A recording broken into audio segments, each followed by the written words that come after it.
Good afternoon, ladies and gentlemen. Welcome to my Dr. Gaze 101 YouTube BitChute simulcast together on this glorious gaming channel as well as on BitChute. So, in today's video is about Bayonetta, the Bayonetta thing I like to call. And I don't know the whole story. I was in the debate with one of my Xbox friends as always. Let's call them enjoy gaming again.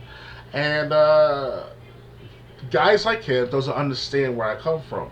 And I can understand, yeah, I never had actual money coming in, no actual marketing skills or understand about marketing, and that's fine, But at certain ages, you gotta understand what's the lingo, what's going on with these game industries altogether, and what they do for a living. Yes, I know developers, the writers, the artists, they actually get paid very well too. However, though, when it comes to the Bayonetta voice itself, the voice of the vocal cords, the first two Bayonettas, I was impressed with how she did Helena. That's her name, by the way. But I don't know what's going on with the $4,000 he turned down for, which is like $2 or $3 now, because she bragged about, and this is what I learned from other people. I also read the article of for the Nintendo News. Links down below in the description box. Before you do that, watch my video first.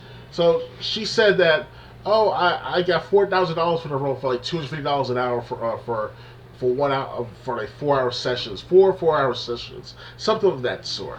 And I'm thinking to myself, like, why so little?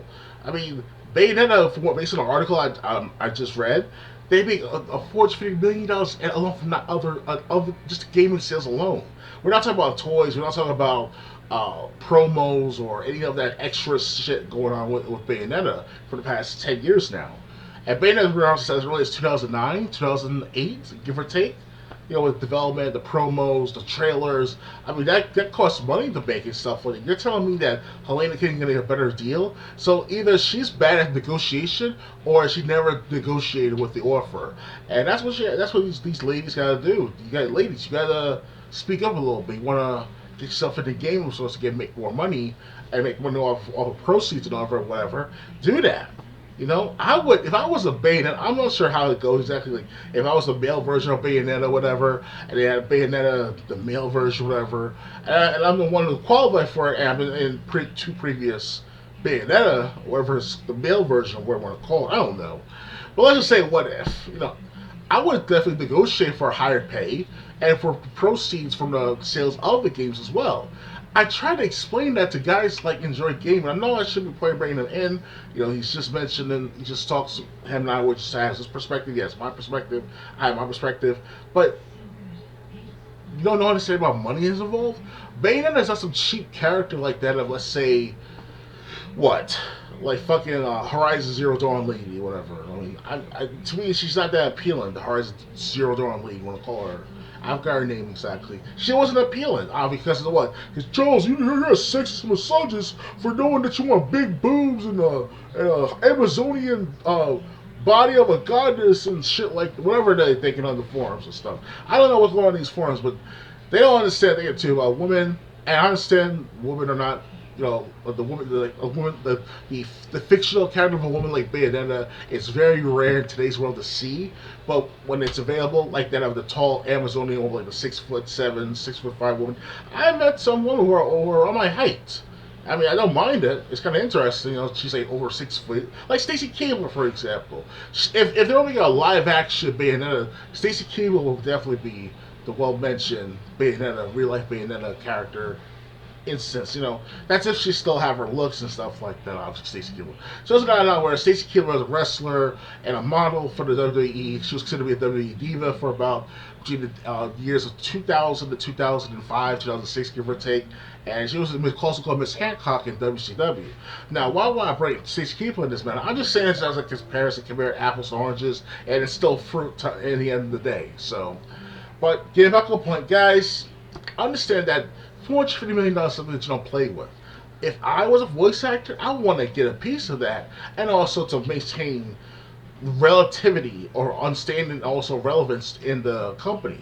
Now, I understand some people make mistakes of overdoing it or underdoing it. It depends on who the person is based on the individual to individual.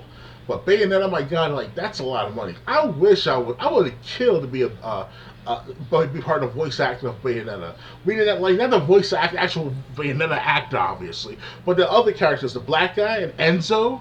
Like those guys are interesting characters too. I'll be the black guy if I have to. Even Enzo, he's the obnoxious one.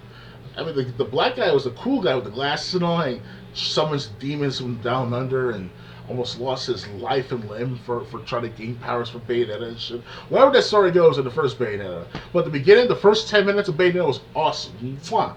I like the music, everything else. It's like, and she was very sexy, promising, uh, due diligence, bossy, at this, well, in a partially good way, but in a for the moment, for safe. You know, that type of stuff. So it's kind of like mix those four features together, get yourself a decent character, a game character that will last for a lifetime.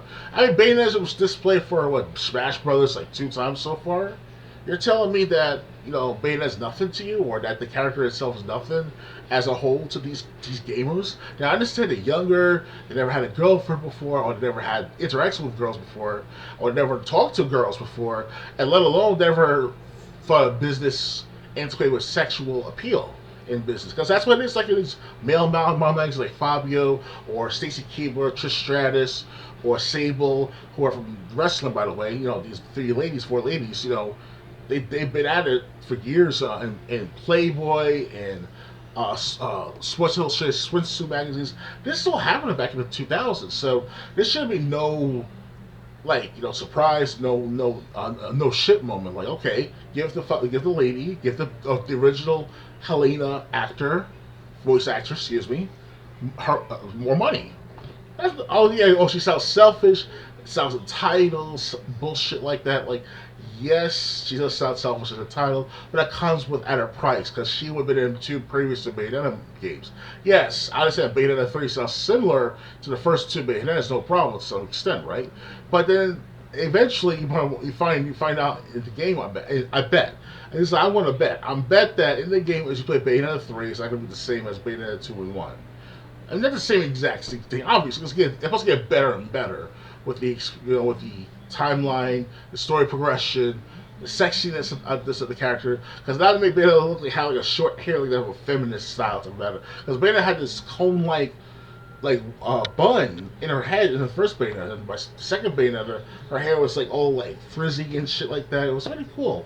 Now I wish I could play one Bayonetta with you guys. The first Bayonetta that I own currently on my library of my Xbox games, because it came with games of gold back in 2010. 2015, 2016, to give or take. It was part of the games with gold. That was a great offer. I hope they'll bring that back, though, for those who wants to play the first Bayonetta. And I wish they put a trilogy pack. If Nintendo's watching this, I wish they put a trilogy pack onto their platform, and perhaps on Xbox One. I hope. I doubt it, but Xbox Series X and X and PS5. I don't know. I don't mind either or. Nintendo. I won't go with Nintendo first, but all right. I know I talk too much, right? I'm just upset about the matter at first. It's just that. How can you not understand where they come from? That's $450 million. I didn't know the whole situation when I talked to my friends last night, or whatever. But it's ridiculous to where like they just don't understand about how money's involved in the matter. You can't fuck with the money like that. You can't just be like out of like due diligence principle. Yes, principles. Yes, they're good to have principles, because I have principles with my little escapade with calling out political leaders and all in the past, but time to move on to some extent. Gotta worry about those eating bugs of the World Economic Forum moments. You don't want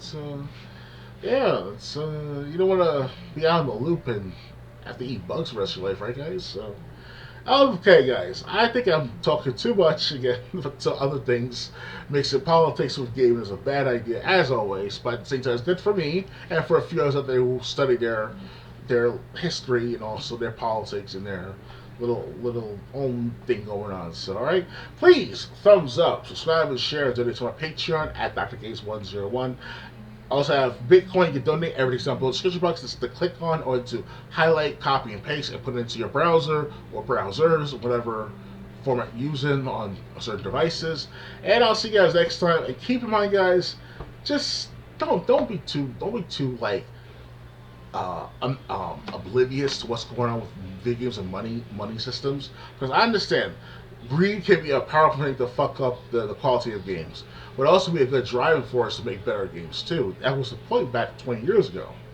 So whatever to most people today, right? The modern people don't like as much what's going on with Bayonetta anyways because of the SJWs and shit like that. So they don't like a tall, long hair, beautiful, you know, curves and everything type of woman. I understand, and it sounds sexist, right, and misogynist or whatever these terms you use on the internet for the past 7 years now. You know, it's a whatever to them, to these guys. All right, guys, see you around. Bye.